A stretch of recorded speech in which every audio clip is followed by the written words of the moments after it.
Vamos lá, então vamos falar sobre o que é esse tal desse lifelong learning, né? Para começar, queria me apresentar para vocês.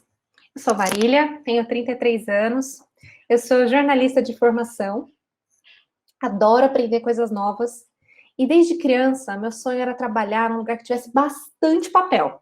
Adorava trabalhar com papel, caderno, bloquinho, qualquer coisa que envolvesse papel. Hoje eu trabalho contando e ajudando pessoas a contarem suas histórias. Então, eu vou mostrar aqui para vocês um pouquinho do que eu já fiz. Tem um pouquinho de contando história em revista, contando história em jornal, contando história na internet, contando história por meio de fotografia. E hoje aqui na CIT, contando histórias na nossa universidade corporativa, por meio aí de vídeos, de diversos conteúdos que a gente produz. Bom, então, esse é um pouquinho da minha carreira, né? E para esse papo, eu gostaria que a gente considerasse aí carreira como a nossa trajetória, tanto pessoal quanto profissional, tá? Então, coisas que você está fazendo aí ao longo da vida, que você gostaria de fazer como eu nesse momento, assim, e contar, sabe? Quando você vai contar um pouquinho das coisas que você fez, as coisas que você gostaria de citar. E o que a gente entende por carreira, né? O que a gente imagina quando a gente está começando a desenhar a nossa carreira? Uma escadinha, né? Então, eu vou terminar a escola, eu vou começar a faculdade, a hora que eu terminar a faculdade, eu vou arrumar um emprego legal. Nesse emprego, eu vou me desenvolver, vou conseguir uma promoção, aí vou me especializar em algum assunto, fazer uma pós, vou ter outra promoção, trabalhar feliz até cansar de trabalhar e vou me aposentar, né?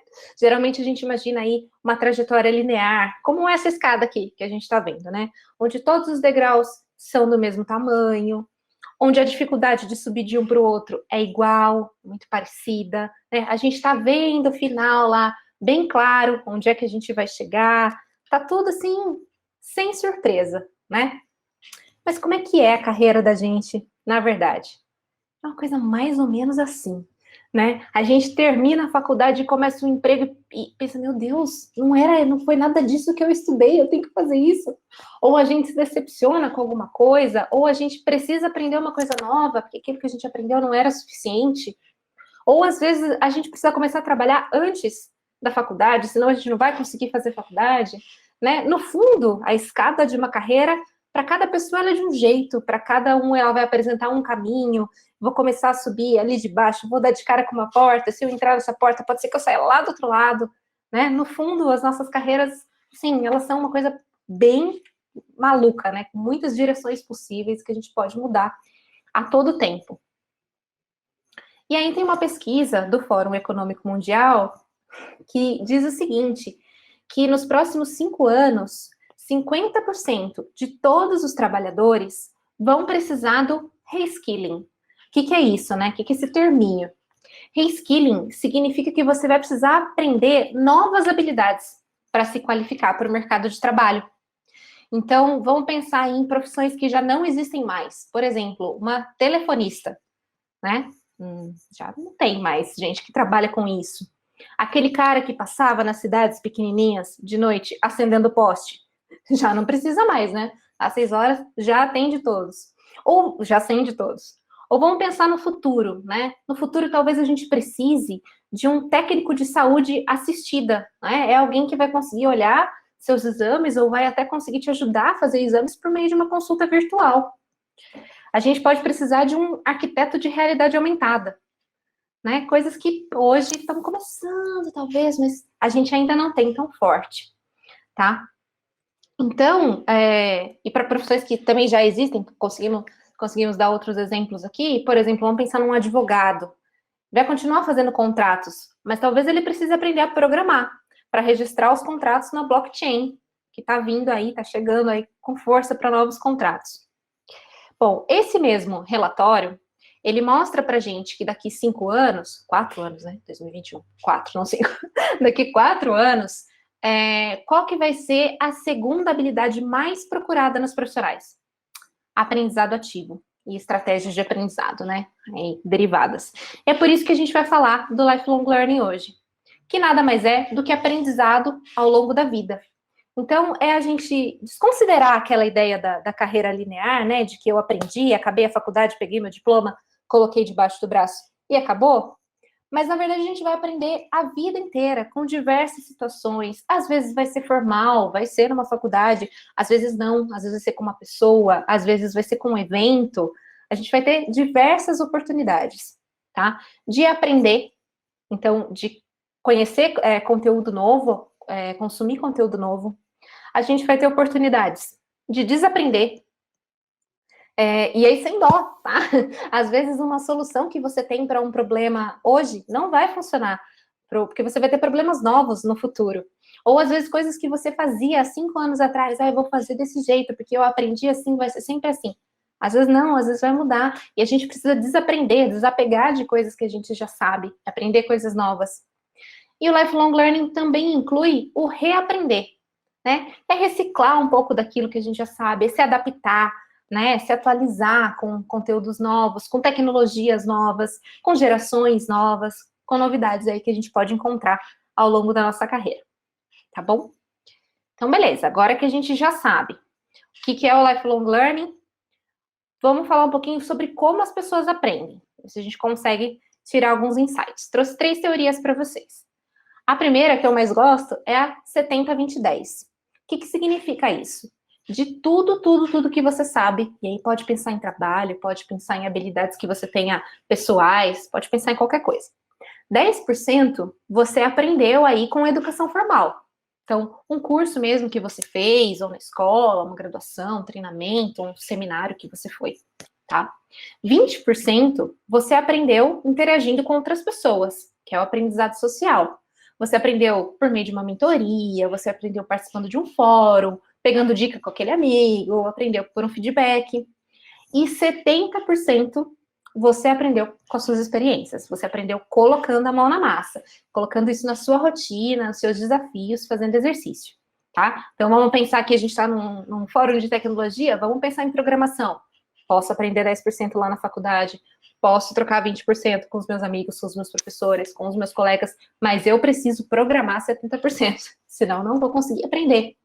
Posso pensar nisso para cozinhar, né? Posso ler a receita aí, que é os 10%. Posso ligar para minha mãe e falar, mãe, como mesmo que faz para o bolo de cenoura ficar fofinho? Mas eu vou aprender a fazer bolo de cenoura fazendo bolo de cenoura. Eu vou precisar aí dos 70%, tá? A outra maneira que a gente pode considerar para o aprendizado ser mais leve para a gente, ser mais fácil para a gente, é quando a gente quer mesmo aprender, tá? Então, um assunto que a gente é obrigado a aprender é como se fosse um funil de cabeça para baixo, né? Não tem espaço ali. A gente pode tentar colocar conteúdo, mas vai ser difícil de passar, vai ser difícil de consumir. A gente não quer, a gente não tá com vontade. Agora, quando a gente quer aprender, a gente é o funil ali do ladinho certo, né? Então a gente consegue absorver um monte de coisa e filtrar aquilo que é importante para a gente, aquilo que a gente realmente quer levar para a nossa carreira, lá para o nosso desenho da nossa escada. E a terceira maneira é o aprendizado baseado em problemas, tá? A gente sempre aprende coisas novas quando a gente se depara com algum problema. Quando a gente tem um problema na mão, a gente tem uma oportunidade direta de colocar a mão na massa, né? De fazer aquele 70% do 70-20-10. Então, vou dar um exemplo bem clássico aqui do pão da pandemia. Quem de vocês conhece alguém que postou uma foto de um pão na pandemia? Assim que começou, né? Nas minhas redes aí, nos meus amigos, começaram a surgir um monte de padeiro no Instagram, do nada. Por quê? As pessoas estavam em casa, as padarias estavam fechadas, as pessoas que iriam comer pão, elas tinham um problema. Vão aprender a fazer pão. Todo mundo buscando receita, colocando em prática. Teve gente que fez aí um mais queimadinho, um mais murchinho. Teve gente que já fez um bom logo de primeira. Mas é isso. Quando você tem um problema, você vai atrás da solução e você já consegue aprender. Pode ser no trabalho também, né? Então, por exemplo, outro dia eu precisava aqui mexer com uma planilha que eu não sabia fazer a fórmula de jeito nenhum, mas eu sabia que ia me poupar muito tempo. Então, fui atrás de uma pessoa que me ajudasse para a gente... Como é que faz essa fórmula? Beleza, tô com esse problema. Apliquei, nunca mais esqueci. Às vezes eu esqueço, tá? Mas faz parte. Já ficou mais fácil porque eu já consegui exercitar, tá? E aí, então beleza, a gente falou sobre aprendizado, como é que é isso na prática, tá? Vamos pensar o que cada um pode levar aqui para a sua própria carreira. E aí vocês podem também tentar conectar um pouco com as palestras que a gente ouviu de manhã, né? Sobre carreira, sobre o CTWA, sobre protagonismo, né? Mas vamos lá. Primeira coisa que é legal é você pensar como é a sua escada ideal. Lembra aquela escadinha da carreira que a gente viu? Tinha aquela branquinha, né? Toda limpa. Tinha aquela toda cheia de caminhos possíveis. Como que é a sua? A sua escada da carreira, muito provavelmente, é diferente da minha. Vou te dar um exemplo. Eu gosto de desafios. Então, eu gosto que a minha escada, de repente, tenha um degrau um pouco mais alto, né? Ali, para eu passar assim e conseguir subir e falar, opa, subi esse. Mas eu queria muito que depois desse degrau mais alto, tivesse um degrau um pouco mais largo, sabe? Porque eu acabei de passar por um desafio, tudo que eu queria é sentar e dar uma descansadinha. Para depois poder ganhar um gás para o próximo desafio. E você, como que é a sua escada ideal? Ela tem corrimão? Ou ela não tem corrimão? Ela tem um lugar para você apoiar? Toca alguma música? Ela é colorida? Ela é branca? Como que ela é? Primeira coisa é você ter clareza do que é essa sua escada e o que está lá em cima no topo dela. E fica tranquilo, você não precisa responder essa pergunta agora. Tipo, ai meu Deus, o que eu quero fazer? Chegar, qual que é o meu objetivo final? Às vezes eu também não tenho essa resposta. Tá? Eu confesso que eu já mudei o topo da minha escada umas 3 vezes aí, durante a minha carreira, eu já mudei de ideia. E faz parte, mas eu ter clareza de qual é o objetivo que eu quero atingir agora, é o que vai me ajudar a entender o que eu preciso aprender para chegar nesse objetivo, tá? Então, tenta fazer esse exercício depois. Por que a gente diz isso? Lembra da história da Alice? A Alice, quando ela chega no País das Maravilhas, e ela tá perdida, ela pergunta, né, qual é o caminho? E o gato pergunta para ela, mas para onde é que você vai? Ela fala, não sei. E aí o que ele fala? Se você não sabe para onde você vai, qualquer caminho serve. Então você ter noção de qual é a sua escada ideal é o que vai te fazer trilhar uma carreira, um caminho em direção àquilo que você quer. E não deixar que as coisas aconteçam e qualquer caminho serve e deixar a sua escada ser bagunçada como aquela que a gente viu lá na segunda imagem, tá? Então vamos lá colocar o Lifelong Learning na prática. Primeira dica que eu dou para vocês: descubra a sua maneira preferida de aprender, tá? Cada um tem uma, cada um vai aprender melhor do seu jeito. Eu, por exemplo, adoro ler e escrever. Assim, se você me deixar perdida numa biblioteca, pode esquecer lá, pode até esquecer da comida, não tem problema, eu vou ficar comendo livro, tá tudo certo. Eu adoro ler e escrever. Mas eu sei que tem gente que já não gosta tanto, não tem paciência com livro, tem gente que gosta mais de vídeo, né? E assiste vídeo, passaria horas no YouTube, entra no YouTube, entra naquele mundo e nunca mais volta. Tem gente que gosta de podcast, né? Consegue ouvir ainda fazendo outra coisa, então ouve na hora do almoço, ou ouve dirigindo, ouve lavando uma louça, enfim. Tem gente que gosta mais de trocar. Então, eu li tal coisa, mas se eu não conversar com alguém sobre isso, talvez eu não vá ter aí o meu aprendizado completo. Pensa para você, qual é a sua maneira preferida de aprender? E aí uma dica vai estar naquilo que você gosta de fazer já como hobby. Por exemplo, eu gosto de ler para me divertir. Gosto de ler livros de fantasia. Então, muito provavelmente, se eu precisar aprender uma coisa nova para o meu trabalho, eu vou procurar se alguém já escreveu um livro ou um artigo sobre isso. Porque é uma coisa que eu já gosto, né? Mas eu sei que, por exemplo, tem gente que gosta mais de vídeo. Então, quando tem um desafio, por exemplo, aquele do Excel que eu falei, né? Nossa, como é que faz essa forma? Digita no YouTube. Como fazer tal coisa, para tentar aprender com o vídeo. Então, se você tiver um cheiro do que você gosta de fazer, você já vai conseguir entender qual que é a sua maneira mais fácil de aprender, de absorver conteúdo e conhecimento. A segunda dica é você não ter vergonha de dizer, não sei. Às vezes, o tempo que a gente vai levar para ficar ali descobrindo, batendo cabeça, tentando resolver um problema, a gente não sabe por onde começar, a gente não sabe o que fazer, vamos ficar pesquisando. É muito tempo. E de repente a gente falar, oi, não sei, me ajuda, vai ser muito mais rápido e mais fácil.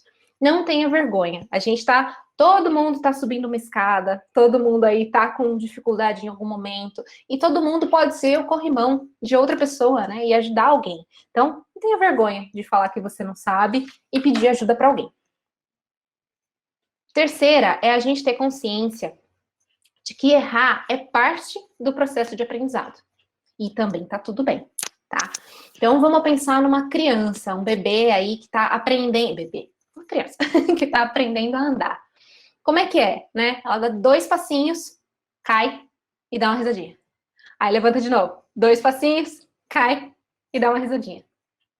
Quando é que foi o dia que a gente parou de rir? das nossas pequenas quedas, né? Errar é parte do processo de aprendizado. Essa criança precisa cair algumas vezes para ela aprender a dominar o equilíbrio dela.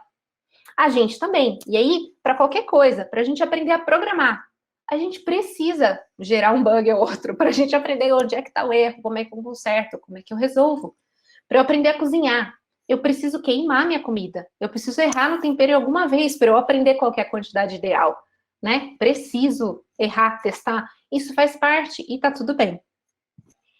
Para aprender outro idioma, imagina o tanto de coisa que a gente não fala errado no começo, né? O tanto de gafe que às vezes a gente comete sem querer, mas porque a gente está aprendendo. E faz parte, é assim que a gente aprende. A quarta dica é ter curiosidade. E aí, pensando na curiosidade genuína, tá? Na curiosidade do interesse, de perguntar sem medo, de pedir para alguém te ensinar, de tentar descobrir mais sobre aquilo que brilha seus olhos, sabe? Aquilo que você gosta. Às vezes você nem trabalha com isso ainda, ou tem um sonho, ou não vê uma oportunidade de trabalho, mas já é uma coisa que brilha seus olhos.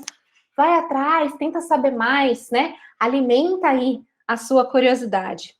Curiosidade, ela faz a gente ter motivação. Então, no fundo, ela é um grande corrimão da nossa escada, né? Ela dá aquele gás para aquele momento que a gente está cansado, que a gente está com um desafio, que a gente está com algum problema, a gente conseguir subir a escada de uma maneira mais leve.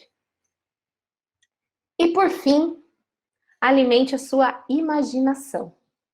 Né? A criatividade, ela mantém o nosso cérebro ativo. E a imaginação é o que ajuda a fazer isso.